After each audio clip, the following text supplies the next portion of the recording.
अजीमत जुर्अतो हिम्मत का है इजहार, सीधी बात। अजीमत जुर्अतो हिम्मत का है इजहार, सीधी बात। नाज़रीन गिरामी, अस्सलामु अलैकुम वरहमतुल्लाहि वबरकातुह। सीधी बात के ताज़ा तरीन प्राइम टाइम में आप लोगों का इस्तकबाल है। नाज़रीन गिरामी, मैं अंसार अज़ीज़ नदवी इस वक्त आप लोगों के सामने कुछ अहम तरीन ख़बरें, उस पर तबसरे, कुछ वायरल वीडियोस और कुछ तनक़ीदी तज़्ज़िये लेकर के हाज़िर हुआ। नाज़रीन गिरामी, जुल्म व सितम की इंतहा हो चली है। आप अपने हक़ के बारे में बात नहीं कर सकते, आप सच नहीं दिखा सकते। सहाफ़ी मंदीप को किस तरह गिरफ़्तार कर लिया जा रहा है और किस तरह सोशल मीडिया में इस वक्त जुल्म व सितम की इस कहानी पर तबसरे जारी हैं, वो सारी चीज़ें मैं आप लोगों के सामने रखूँगा। उधर मुत्तहिदा अरब इमारात से ख़बर आ रही है कि वीज़ा पॉलिसी में थोड़ी बहुत तब्दीलियाँ लाई गई हैं। आपको शहरियत भी मिल सकती है यूएई की, उसकी कुछ क़वानीन हैं, वो बताऊँगा। किराएदार की मौजूदगी में अगर मालिक मकान घर गिरा दे तो आप क्या करेंगे, ऐसी एक ख़बर आ रही है, वो भी तफसील रखूँगा। लाल किले पर जिस दिन जो हालात पेश आए उसके बाद से 100 से ज़ायद किसान इस वक्त लापता हैं, ये ख़बरें आ रही हैं। मगरबी बंगाल में ममता बनर्जी को एक मरतबा फिर झटका लगा है। हैदराबाद से ख़बर आ रही है, रुकन असम्बली जो मुसलमानों के ख़िलाफ़ लगातार जहर उगलता रहता है, राजा सिंह, उसको जानते हैं, उसके 1 साल की सज़ा और जुर्माना लगाया गया है अदालत की जानिब से।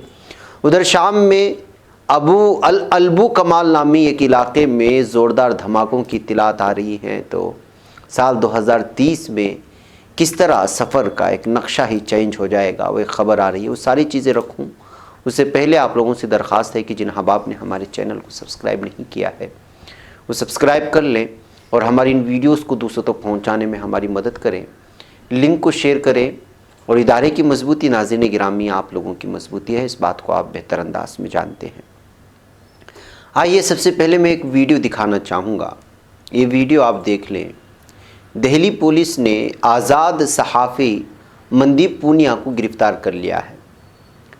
ये वो आज़ाद सहाफ़ी हैं जो कारवां के ज़रिए से हो या अलग अलग तरह से अपनी रिपोर्ट बना करके पेश करते हैं, जहाँ से बहुत सारे लोग देखते भी हैं। इनको गिरफ़्तार क्यों किया गया है, उसकी वजह ये वीडियो है जो आप अगर सुनेंगे तो हैरान और शर्मसार रह जाएंगे कि किस तरह इसने दिल्ली पुलिस की किली खोलने की कोशिश की थी।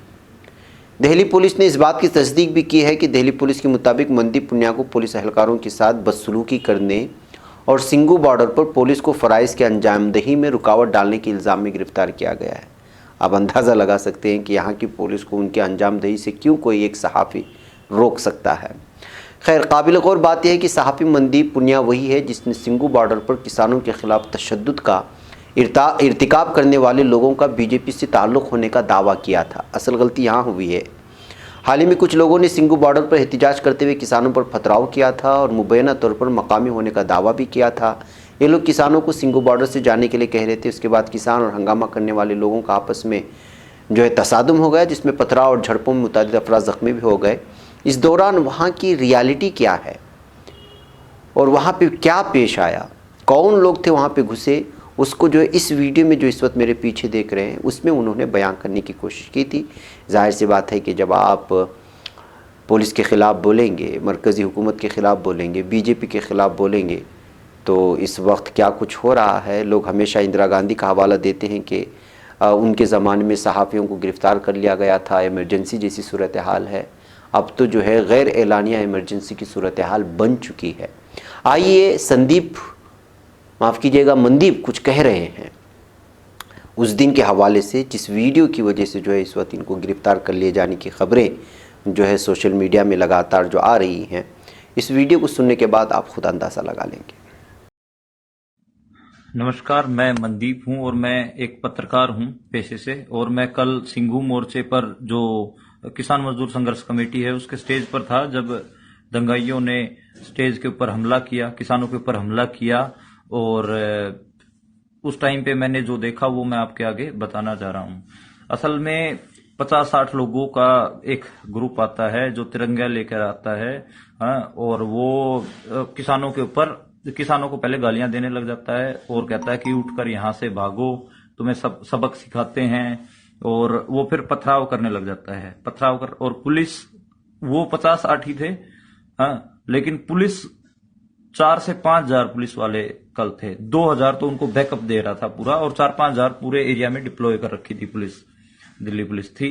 तो दिल्ली पुलिस पीछे से उनको बैकअप दे रही है और वो आगे से पथराव कर रहे हैं, और लगातार तिरंगा उन्होंने हाथों में पकड़ा हुआ है। कभी तिरंगा, और एक पेट्रोल बम भी वो फेंकते हैं जो कि उनके पास है, किसानों के पास। किसान कल प्रेस कॉन्फ्रेंस में भी दिखाया, किसानों के ऊपर पेट्रोल बम फेंकते हैं, उनकी रजाइयां गद्दे जलाने की कोशिश करते हैं, और जो महिलाओं का टेंट है उसको जलाने की कोशिश करते हैं।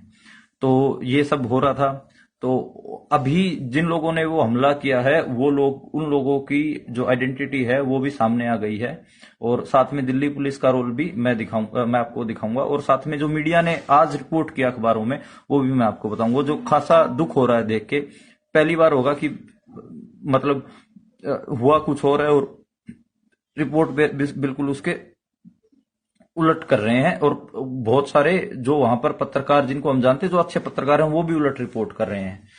तो अभी बेसिकली जो ये हमला किया था उसमें जो फोटोएं आ रही हैं, और जो मैंने रात भर देखा कि कौन लोग थे, उन लोगों जो पहले आए हाथों में तिरंगे लेकर और किसानों को गालियां दे रहे थे और उनके ऊपर पथराव किया, उसकी मैं कुछ फोटोज आपको दिखा देता हूं और फिर मैं आपको बता देता हूं। ये एक हैं प्रदीप खत्री, ठोलेदार अपने आप को लिखते हैं ये फेसबुक पे, ये, और अपने आप को भाजपा का। नाज़रीन गिरामी, गिरफ्तार कर लिए जाने की वो मंजर भी इस वक्त जो है पूरी तरह से सामने आ गया है। यहाँ देखिए पुलिस किस तरह इसको खींचा तानी करके इसको गिरफ्तार करके ले जा रही है। ये वीडियो कल रात से बहुत ज़्यादा वायरल हो रही है, उसके बाद से ही सोशल मीडिया में बहुत ज़्यादा तबसरा हो रहा है कि आखिर क्या हो रहा है दिल्ली में, क्यों सहाफ़ियों को आज़ादी के साथ काम करने नहीं दिया जा रहा है। क्या वही लोग सहाफ़ी हैं जो हुकूमतों की चापलूसी करते हैं, जो लैपडॉग बन जाते हैं, यानी कि जो चाटते हैं अपने मालिक, ऐसे ही क्या सहाफ़ियों को सहाफ़ी कहा जाएगा जो आज़ादी से अपनी बात रखना चाहते हैं, सच बात कहना चाहते हैं? क्या उनके साथ पुलिस यही रवैया इख्तियार करेगी? इस तरह के अलग अलग तबसरे इस वक्त सोशल मीडिया में जब से वीडियो वायरल हो रही है, और वो सारी चीज़ें जो है ज़ाहिर सी बात है कि जुल्म के ख़िलाफ़ जो है सोशल मीडिया में इस वक्त लगातार आवाज़ें उठ रही हैं, और आज ख़बर आ रही है कि उनको अदालत में भी पेश कर दिया गया है। ताज़ा तस्वीर भी उनकी आ चुकी है, आप देख लें कि ये अदालत में पेश करने की उनकी तस्वीर है, और भी तस्वीरें इस वक्त लगातार वायरल होती जा रही हैं। बहरहाल नाज़रीन गिरामी, ये हालात बन चुके हैं। आइए एक और मीडिया का किरदार मैं आपको दिखाता हूँ कि अब जो है सिंगू बॉर्डर पर हो या फिर दिल्ली के मुख्तलिफ बॉर्डर्स पर जो एहतिजाजात हो रहे हैं वो किसानों का है। अब किसान तबका सिख से है, हिंदू धर्म से है, वो मुसलमान भी किसान तबके से वाबस्तगी रखते हैं, बल्कि इस वक्त भारत का हर कोना, हर रियासत के हर शहर के हर कूचे गली में जो है किसान बसता है। वो किसी भी धर्म से, मज़हब से उसका ताल्लुक़ हो सकता है, लेकिन इंडिया टुडे जो हमेशा मुसलमानों को बदनाम करता रहा, वो अब इस किरदार में मुसलमानों के किरदार को ज़बरदस्ती ठोस करके पाकिस्तान का एक हवाला दे करके अलग ही शक्ल देने की इख्तियार कर रहा है। रोज़ाना लाखों हज़ारों की तादाद में लोग अलग अलग इलाक़ों से जुड़ रहे हैं, वो ख़बर नहीं दिखाता। ख़बर कौन सी दिखा रहा है ये आप देख लीजिए, इसको बताऊंगा मैं। एक और जो है वो ये देखिए, more than 10 youths from Amritsar, Punjab, near to Pakistan border, reached Ghazipur border to stand in support of Rakesh Tikait। अब इसको पंजाब और अमृतसर का तो हवाला दे सकता था, वहाँ से तो हज़ारों नौजवान रोज़ाना जुड़ रहे हैं। अब इसकी शरारत देखिए इंडिया टुडे की कि नियर टू पाकिस्तान बॉर्डर, ये लफ्ज़ यहाँ ठोस करके ये किस जानिब इस आंदोलन को ले जाना चाह रहा है, आप अंदाज़ा लगा सकते हैं। शायद कोई पढ़ने वाला सरसरी पढ़ कर के निकल जाए, लेकिन हकीकत यह है कि इंडिया टुडे यहाँ पर इस पूरे मामले को हिंदू मुसलमान बनाने या पाकिस्तान हिंदुस्तान या फिर खालिस्तान पंजाब इस तरह बनाने के चक्कर में है। जैसे इसी तरह इसने जो है तबलीग के हालात में उसने जो इंडिया टुडे ने जो उसका फ्रंट पेज बनाया था, वो देख लीजिए कि किस तरह से जो है तबलीगी जमात को बदनाम करने के लिए टोपी की शक्ल दे कर के इसने जो है पूरी तरह से माहौल ख़राब करने की कोशिश की थी।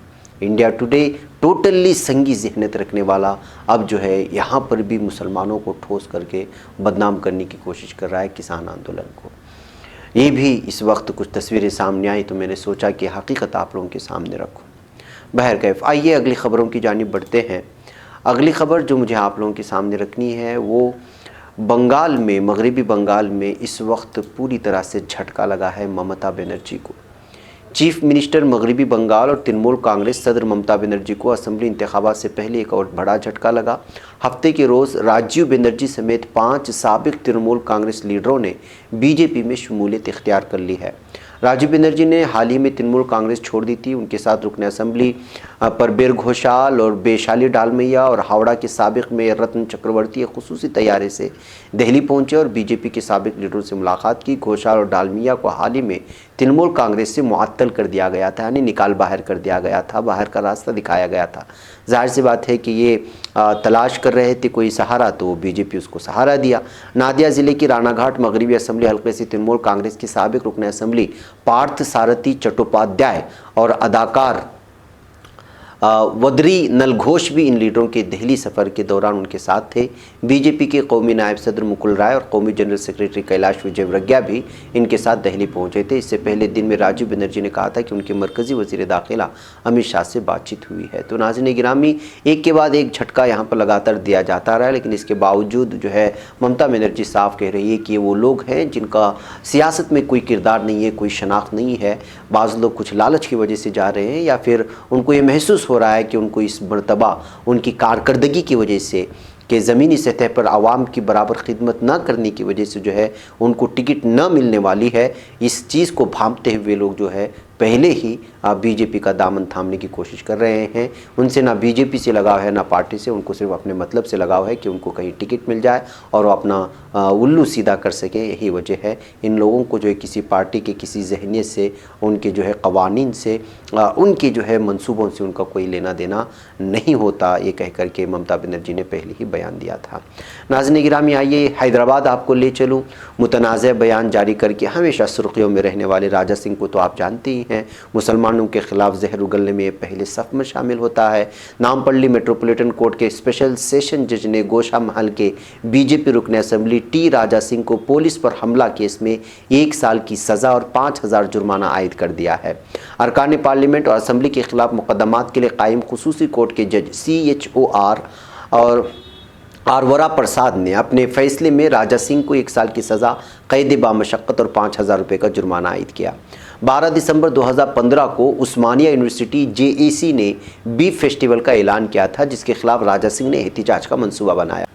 उन्हें मंगल हाट पुलिस ने हिरासत में लेकर बल्लाराम मुंतकिल किया था। राजा सिंह की गिरफ्तारी पर बीजेपी कारकुन बल्लाराम पुलिस स्टेशन पहुंच गए थे और उनसे मुलाकात की कोशिश की। सब इंस्पेक्टर मल्लेश ने राजा सिंह को बीजेपी कारकुनों से अहाते पुलिस स्टेशन में मुलाकात से रोक दिया, जिसके नतीजे में रुकन असेंबली ने मुबैना तौर पर पुलिस सब इंस्पेक्टर पर हमला कर दिया था और धमकाया था। इस सिलसिले में पुलिस बल्लाराम ने राजा सिंह के खिलाफ ताज़ीरात हिंद की दफ़ा 353 सरकारी मुलाजिम पर हमला करना और 506 धमकाने के तहत मुकदमा दर्ज किया था और साल 2019 में चार्जशीट भी दाखिल कर दी थी। केस की समाअत स्पेशल सेशन जज के इजलास पर हुई और इस्तिगासे की जानिब से बीजेपी रुकन असेंबली के खिलाफ ठोस शवाहिद पेश करने पर जज ने उन्हें कसूरवार करार दिया और 1 साल की सज़ा, कैद बामशक्क़त और 5000 रुपये जुर्माना आयद किया है। इतने बड़े लीडर को जो हमेशा जहर उगलता था, जब ये जहर उगलता था तो यहाँ की मीडिया पूरी तरह से इसको लेकर की सुर्खियाँ बनाती थी। अब इसको सज़ा मिली है तो कोई मीडिया इसको दिखाने को तैयार नहीं है। तो इससे आप अंदाज़ा लगा सकते हैं मीडिया की जो है चापलूसी का, कि जो है इस वक्त चूँकि बीजेपी बदनाम होगी और ये उसका जाना माना चेहरा भी है हैदराबाद में, तो जाहिर सी बात है ये खबर जो है दबाने की कोशिश हो रही है। बहरकैफ हैदराबाद वहाँ के मकामी अखबारात में खबरें छपी हैं। आइए नाज़रीन गिरामी, मैं आपको ले चलूँ लाल किले पर जो तशद्दुद हुआ था उसको तो आप जानते हैं, सारी तफसीलात आप लोगों के सामने हैं।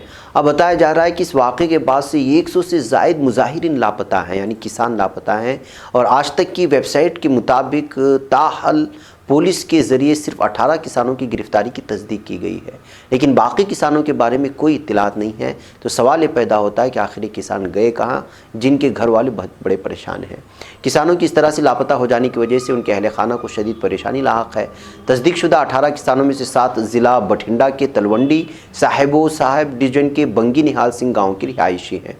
और इन किसानों को किसान रैली के दौरान लाल किले पर तशद्दुद के इल्ज़ाम में दिल्ली पुलिस ने गिरफ्तार किया था। किसान 23 जनवरी को 2 ट्रैक्टरों पर बैठकर दिल्ली रवाना हुए थे। यहाँ उन्हें ट्रैक्टर रैली में शरीक होना था। इन सभी को 26 जनवरी को तशद्दुद के वाक़यात के बाद पश्चिम विहार पुलिस स्टेशन में दर्ज होने वाली FIR के सिलसिले में गिरफ्तार किया गया। बल्कि अब जिन लोगों को गिरफ्तार किया गया है उनकी तफसीलात तो हैं, लेकिन जो उन लोगों को गिरफ्तार नहीं किया गया है लेकिन वो लापता हैं, तो फिर कहाँ गया, आखिर उनको किन्होंने उठाया और क्यों अचानक वो लापता है, इन तमाम चीज़ों को लेकर के अलग अलग तरह की जो है इस वक्त सवाल सामने ला रहे हैं कि कहीं उनको गिरफ़्तार करके कोई ऐसी जगह तो नहीं ले जा रहे हैं जहाँ पे उनको जुल्म सितम हो रहा है और वो रिकॉर्ड में भी शामिल नहीं हो।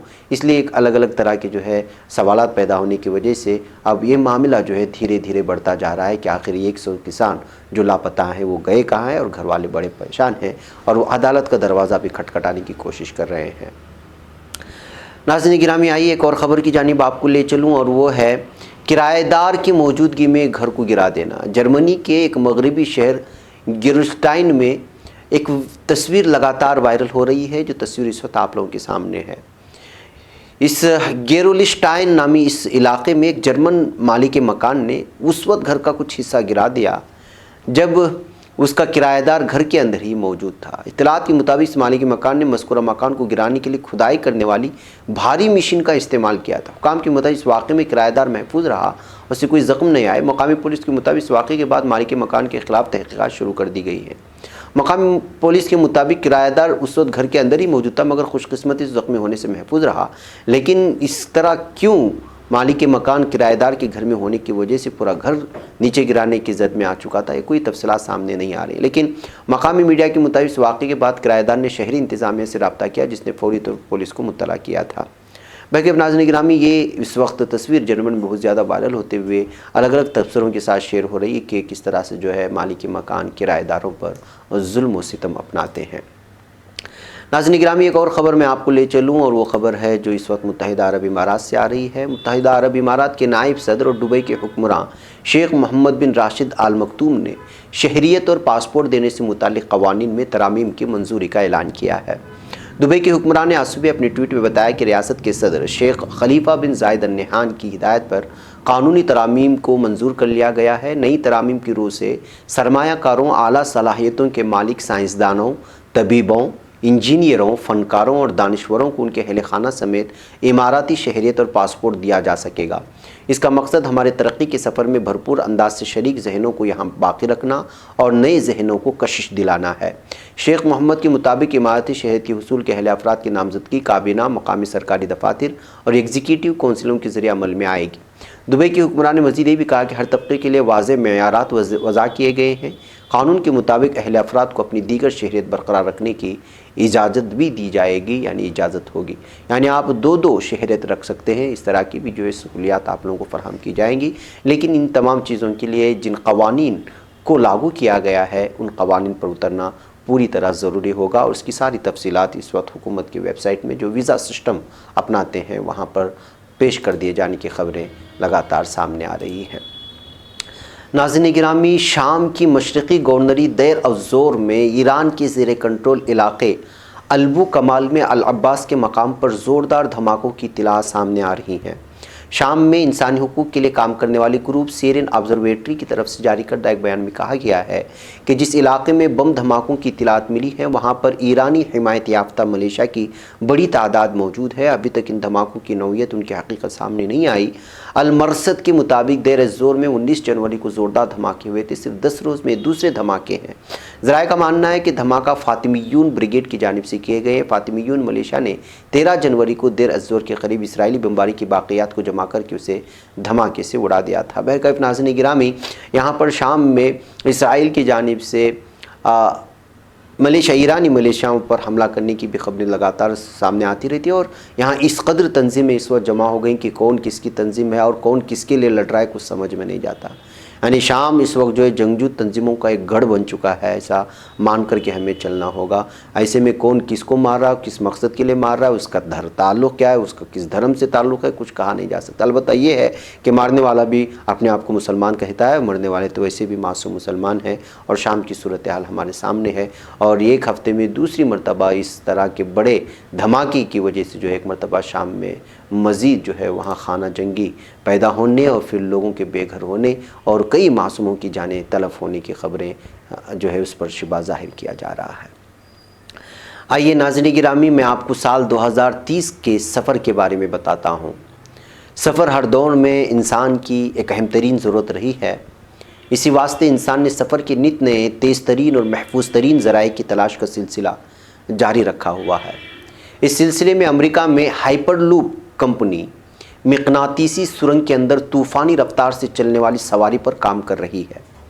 कंपनी का कहना है कि ये नक़्ल हरकत की दुनिया में एक इनक़िलाब होगा। कंपनी की जानिब से जारी एक वीडियो क्लिप में मुसाफिरों के हाइपरलूप कैप्सूल की शक्ल की सवारी में सफ़र के तजुर्बे को कदम ब कदम दिखाया गया है। मज़कूरा कंपनी 2025 तक सेफ्टी सर्टिफिकेट और 2030 ईस्वी तक अपनी कमर्शियल सर्विस शुरू करने पर काम कर रही है। इसके तस्वीर हैं जो हम इस वक्त आप लोगों के सामने रख रहे हैं, वो यूट्यूब में वो वीडियो अपलोड कर दी गई है। और हम लोग कॉपीराइट के चलते वीडियो तो नहीं दिखा सकते, लेकिन इन तस्वीर से आप अंदाज़ा लगा सकते हैं। हाइपरलूप निज़ाम में कैप्सूल नुमा सवारी 28 मुसाफिरों तक ले जा सकती है। एक कैप्सूल खाली सुरंगों के अंदर पहियों के बजाय हवा में मुअल्लक होकर इंतहाई तेज़ रफ्तारी से सफ़र करता है। यानी कि न ऊपर न नीचे आपको कुछ होगा, एक मुअल्लक होकर के इस कैप्सूल के ज़रिए से सफ़र करेंगे आप लोग। अमेरिकी कंपनी अपनी सफ़र की कैप्सूल की डिज़ाइनिंग के लिए टेक के साथ मिलकर काम कर रही है। इस कैप्सूल की खुसूसियत मुतहर्रिक रोशनी और आरामदा नशिस्तें हैं जो मुसाफिरों को बंद जगहों का फोबिया महसूस होने नहीं देती। नाज़रीन, अगरचे इस हवाले से तशवीश पाई जाती है कि वर्जिन हाइपरलूप कैप्सूल के ज़रिए सफ़र काफ़ी महंगा होगा, ताहम टेक्नोलॉजी की इस ज़ख़ीम कंपनी ने बावर कराया है कि ऐसा मामला नहीं होगा। एक नए तहक़ीक़ी मुताले के मुताबिक हाइपरलूप के नर्ख़ फ़िज़ाई सफ़र जैसे नहीं बल्कि गालिबन ज़मीनी सफ़र के ज़राए से मिलते जुलते होंगे। मज़ीद है कि हाइपरलूप के ज़रिए शिकागो और कोलंबस के दरमियान सफ़र 45 मिनट से भी कम वक्त में तय हो सकेगा। अंदाज़ा इसके टिकट की कीमत $60 के लगभग होगी। इसके मुकाबले गाड़ी से सफ़र 6 घंटे का है, जबकि फ़िज़ाई सफ़र के लिए टिकट की कीमत तकरीबन $100 है। बहरहाल नाज़रीन, लंबी रिपोर्ट है, देखते हैं कि 2030 तक किस तरह जो है इन सफ़र में किस किस तरह की सहूलियात और आसानियाँ पैदा करने की अलग अलग कंपनियाँ कोशिश कर रहे हैं। अमेरिका की इस कंपनी की ये कोशिश देखते हैं कि कहाँ तक कामयाब होती है। फ़िलहाल मुझे यहाँ पर इजाज़त दें, इंशाअल्लाह ताला फिर आप लोगों से मुलाकात होगी। अस्सलाम वालेकुम रहमतुल्लाहि व बरकातुहू। खबर पढ़ने का तुमने भी अजब अंदाज पाया है, रवादारी के जज्बे ने भी तुम पे नाज पाया है। इसी राह में मोहब्बत का हसी एजाज पाया है। तुम्हें हर अंजुमन में हमने तो मुमताज पाया है। तुम्ही से है तरक्की पर अजीज अंसार, सीधी बात अजीमत जुर्अतो हिम्मत का है इजहार, सीधी बात अजीमत जुर्अतो हिम्मत का है इजहार,